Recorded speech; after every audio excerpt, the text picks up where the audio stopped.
अमल आइंदा जारी रहेगा, रुकेगा? दूसरा ये कि जिस तरह नेमतुल्लाह खान का नाम आ रहा है, उसके बाद मुस्तफ़ा कमाल का आ रहा है, क्या आइंदा की तारीख में पीपल्स पार्टी के इस मुर्तज़ा वहाब का भी ऐसा ही नाम आएगा? देखिए, सबसे पहले तो मुझे नहीं पता उनके नाम क्यों आ रहे हैं। उनके काम की वजह से। अच्छा, काम की वजह से पता नहीं। खैर, वो मैं उस पर कमेंट नहीं करता कि किसने क्या काम किया है। मुर्तज़ा वहाब का नाम इंशाल्लाह ताला पाकिस्तान पीपल्स पार्टी के जियाले मेयर के हवाले से आएगा कि उन्होंने कराची के लोगों की खिदमत की है, अपनी काउंसिल के साथ मिलके, डिप्टी मेयर के साथ मिलके, और इंशाल्लाह ताला इनकी काम की वजह से, जैसे 2008 में जब पीपल्स पार्टी आई थी, उन्होंने मेहनत की, काम की, लोगों की खिदमत की, 2008 के बाद 13, 18, 24 में जीते। इसी तरीके से कराची की मेयरशिप और कराची की काउंसिल भी अगले कई इलेक्शंस पाकिस्तान पीपल्स पार्टी जीतेगी।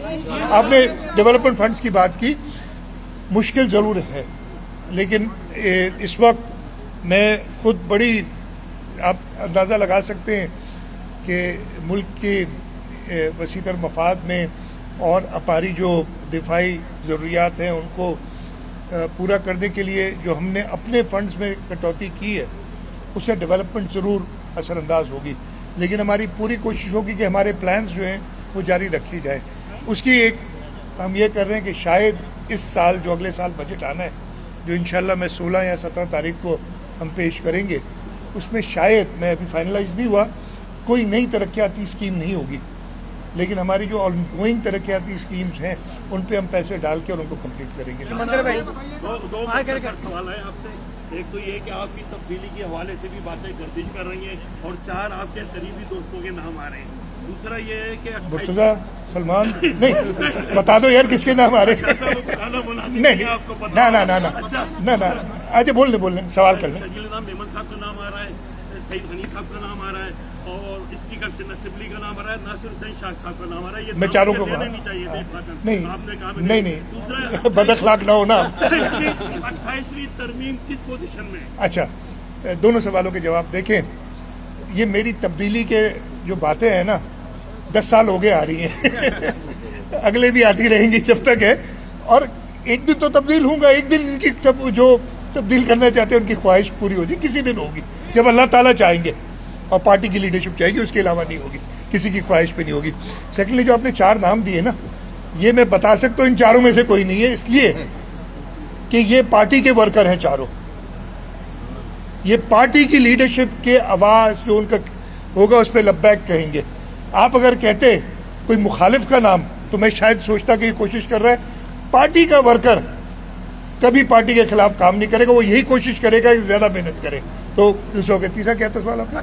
28वीं ना मैंने देखी है ना, मतलब उसका 28 जो होता है ना, वो भी नहीं देखा है अभी तक। आगे तो बात की बात है ना। मुर्तज़ा आपने देखी है, सलमान आपने देखी है, चेयरमैन साहब ने भी नहीं देखी। पता नहीं, अखबारों में आप लोग रोज उसको उठाते हैं, उसमें तरामीम बताते जाते हैं, हम देखते जाते हैं और हंसते जाते हैं।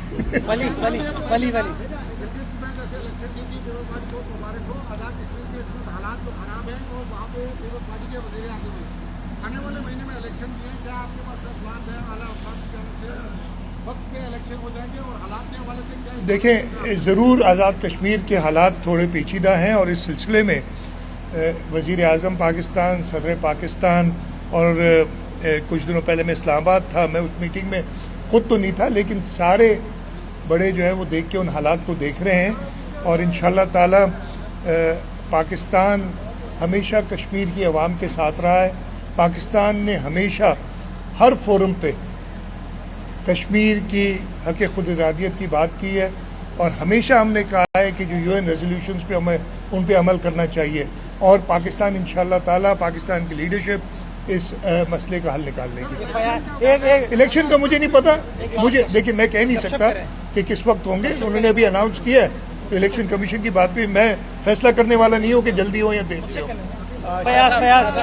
28वीं तरमीम की जरिए गाल थी, उर्दू में बात कर रहा हूँ। 28वीं तरमीम की जब बात होती है, तो ये जब 18वीं तरमीम आई थी, उसमें जो NHC अवार्ड या दीगर मामला पूल तय किए गए थे, तो ये जो वफाक को पैसे देने की बात की गई है, किस कानून के तहत की गई है? और कहा जा रहा है कि 2030 तक ये मामला चलेंगे, तो क्या सिंध का डेवलपमेंट मुतासर नहीं होगा? वैसे ही वफाक सिंध की तरक्की में मैं जवाब देता हूँ। आइन में इसकी गुंजाइश है।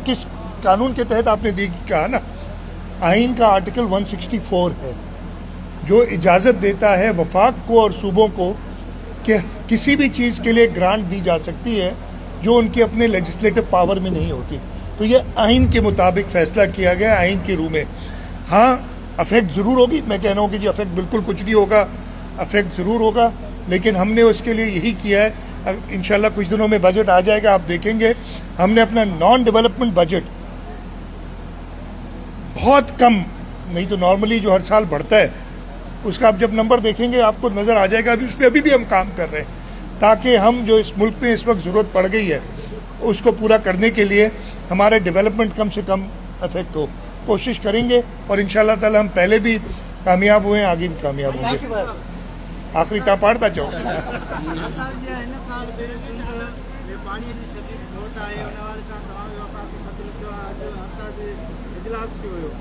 पीपल्स पार्टी हमेशा टेलीमीटर सिस्टम लगाइण जो मुतालबो कंदी रही आहे, उन ते अमल दरामद केतिरो थियो आहे ऐं हर साल जीअं हिन साल बि छा सिंध ईअं ई पाणीअ जी सॼी खोड़ खे मोड़ींदी। देखिए, टेलीमेट्री सिस्टम इस वक्त एक वफाक का इर्सा का बहुत बड़ा प्रोजेक्ट है जो टेलीमेट्री सिस्टम है, उसमें फंडिंग भी है, वो लग रहा है। उसमें 22 साइट सेलेक्ट किए हैं जो पहले होनी है और उस पर काम चल रहा है। यस, पानी की बहुत शदीद तकलीफ़ है और मैंने ख़त लिखा है, अभी परसों मैंने ख़त लिखा था, कल प्राइम मिनिस्टर साहब को, और परसों NEC की मीटिंग में और उससे पहले मैंने भी और जाम खान शोरो साहब जो कि इरिगेशन मिनिस्टर भी हैं और NEC के मेंबर भी हैं, दोनों ने NEC की मीटिंग में और प्राइम मिनिस्टर के साथ मीटिंग में ये चीज़ उठाई थी और उसके बाद ख़त भी लिखा था। पिछले 2 दिनों में हमारे इंटेंट में कुछ बेहतरी आई है, लेकिन अभी भी बहुत शदीद शॉर्टेज है और उसको इरिगेशन डिपार्टमेंट पहले